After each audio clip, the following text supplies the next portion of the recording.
as particularidades, né, da escrita de Lucas no seu Evangelho, nós vemos de uma forma bem clara a atenção que Cristo dava às mulheres, a sua estima, o destaque, a atenção carinhosa com que Cristo tratava as mulheres. Então nós temos aqui alguns milagres de Jesus entre as mulheres. Nós temos em Lucas 4 a cura da sogra de Pedro.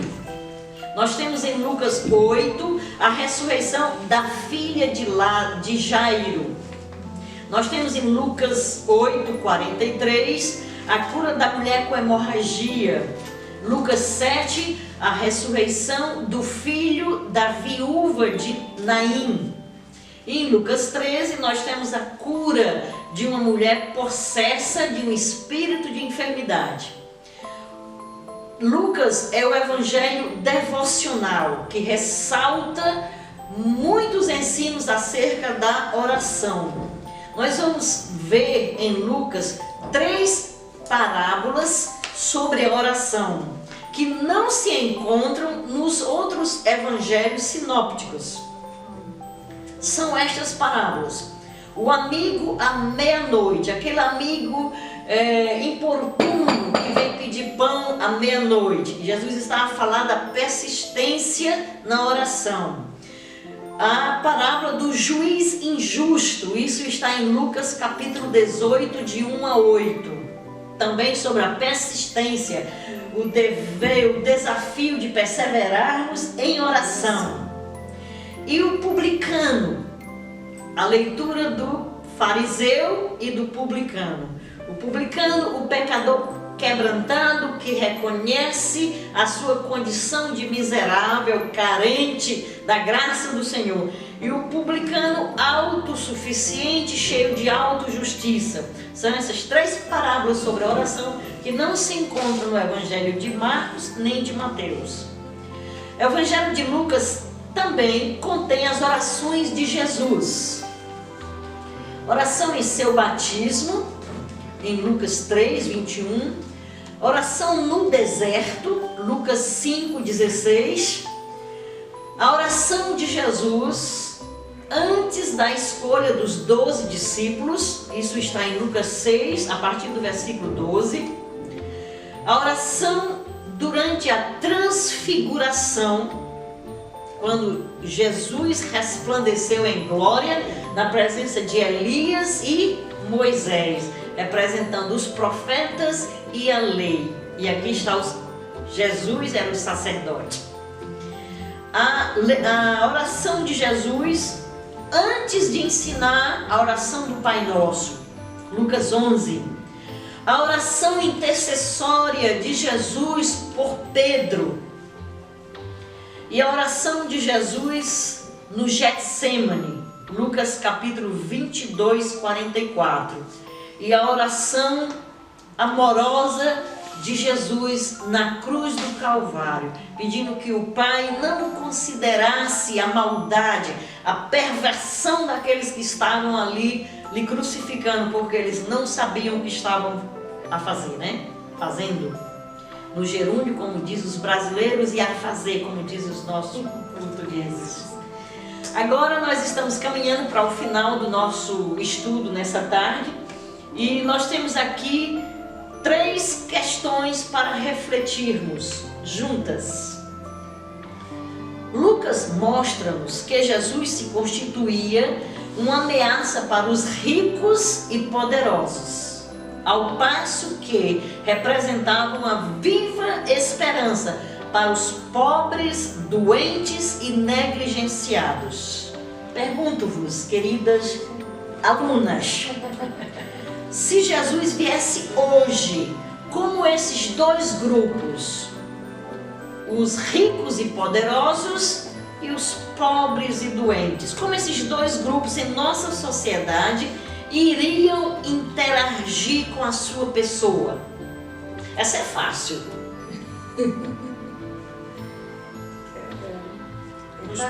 Os ricos iam ter medo e os pobres iam confiar e acreditar ter a esperança renovada, Não. iria abrir o coração em súplicas e necessidades. Os ricos Acho que já têm tudo, deviam-se focar, não é? Iam ter medo que Jesus Porque os ricos normalmente Fazia como- têm. Então se associa-se ao poder, não é? Então, talvez se Talvez sentissem o quê? ameaçados. Ameaçados. Os poderosos, os ricos talvez se mantivessem indiferentes. os pobres talvez encontrassem uma esperança. Com certeza, com certeza. São mais sensíveis, né? Estão mais abertos, mais quebrantados, mais solícitos, né? Necessitados. Necessitados da bênção. 2. Que mensagem Jesus deseja ensinar-nos em Lucas 6, 9? Vamos lá para Lucas 6, 9. Lucas capítulo 6, versículo 9. Que mensagem Jesus deseja ensinar-nos em Lucas 6, 9? Quando o amor entra em conflito com a lei. Segundo os religiosos opositores da pessoa de Jesus, qual foi o crime cometido por Jesus? seria fazer. Vamos lá, leia aí, por favor, Lucas 6, 9. Então Jesus lhes disse: Uma coisa vos hei de perguntar: é lícito nos sábados fazer bem ou fazer mal? Salvar a vida ou matar?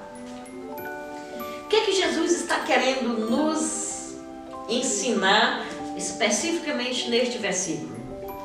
Vocês notaram que eu tenho enfatizado essa questão, né, do legalismo, da religiosidade entrando em conflito. Só para vocês lembrarem, refrescarem na mente de vocês, a palavra do samaritano que Lucas destaca passa de largo quem? Primeiro um sacerdote. E a própria religião o impedia de se envolver com o enfermo, o ensanguentado ali. Porque se ele fosse tocar no enfermo para ajudá-lo, né, nos seus ferimentos, ele iria ficar imundo. E estaria impedido de exercer o seu sacerdócio. Depois quem passa junto ao pobre homem que foi assaltado e ferido, maltratado, o segundo que passa é um levita, e também passa de largo. E novamente Jesus, para expor o orgulho dos seus judeus ouvintes, ele exalta um samaritano, um gentil, que se compadece e vai lá e expressa o amor. E aqui nessa passagem, né, que eu perguntei, Lucas 6, 9, ele pergunta: o que vos parece lícito? Salvar a vida ou matar? Num sábado. Ele está a contrapor a lei com o amor, não é? Exatamente. Com a misericórdia, com a compaixão. Portanto, não há dia para se compadecer do que e de fazer o bem e fazer o mal, não é? A lei, que era um confronto com a lei, né? Da altura. Eu vou trazer para nós, vou aproximar a questão. Minha vizinha, viúva, pobre, solitária, carente de atenção, chama-me: Mara, eu preciso da tua ajuda nesse momento, mas eu estou religiosamente pronta, com a minha Bíblia já debaixo do braço para ir para o culto. O que eu devo fazer? Pergunto-vos. Eu vou socorrer a vizinha. Eu vou socorrer a vizinha.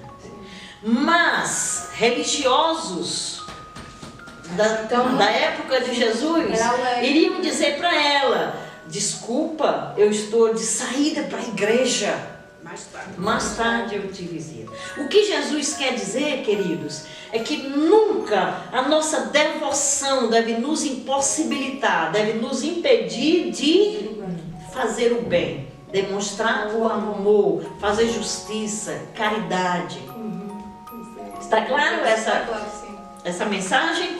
A última pergunta: o que significa orar em nome de Jesus? O que significa orar em nome de Jesus? Nós cristãos, nós temos aprendido que Jesus disse: e tudo quanto pedires ao Pai em meu nome. Ele é o nosso intercessor. Então o que é que significa? Ele é o nosso intercessor, ele há de querer a nossa ponte com o Pai. Sim. Ele há de interceder por nós e há de ter os seus efeitos, não é? Penso O nome de Jesus é poder. E tudo quando pedimos ao Pai, em nome de Jesus, na oração que nós fazemos ao Pai, eu faço sempre em nome de Jesus. Jesus nos ensinou, né? Sim, ensino. Tudo quanto pedimos ao Pai, pedimos em nome de Jesus. Em nome sobre todo o nome. E nos será concedido. Vamos trazer aqui de forma prática, né? Faz de conta que eu sou embaixadora do Brasil em Portugal. Sou embaixadora do Brasil em Portugal. Então, fui revestida de autoridade legal do meu presidente, das autoridades judiciárias, legislativas, né? Do meu país que me enviou. E aqui eu represento o poder, eu represento a autoridade. Então, os atos que eu realizo em nome de quem me enviou, em nome de quem eu estou a representar. No caso de Jesus, quando Deus olha para nós, está escrito aqui, justificado, porque a justiça cumprida, né? Cumprida por Cristo na cruz do Calvário em meu favor, foi imputada sobre mim. Então, quando eu peço a Deus no nome de Jesus, eu estou dizendo assim: a autoridade que estava sobre Jesus e que veio sobre mim, no nome dele, eu me revisto deste poder e peço a Deus e solicito a Deus, baseada, fundamentada na autoridade dele que me justificou. Amém? Eu penso que podemos encerrar aqui o nosso café com prosa, Bíblia e oração dessa tarde. Ficamos por aqui. Agradecemos as irmãs que fielmente têm estado conosco, estudando a Bíblia. Aprender a palavra do Senhor a cada dia. Isso. E que Deus abençoe a vocês. Não esqueçam de dar o seu joinha no nosso estudo, se inscrever no canal. E se você tem fome, sede, necessidade de estudo, eu costumo dizer para as irmãs que só pegue uma pitada de sal em vossas bocas para que vocês tenham mais sede e vão mesmo ler o livro, porque aqui não é um estudo detalhado, é uma visão panorâmica, sumarizada, resumida, que pode dar para vocês um pano de fundo para a compreensão. Deus vos abençoe.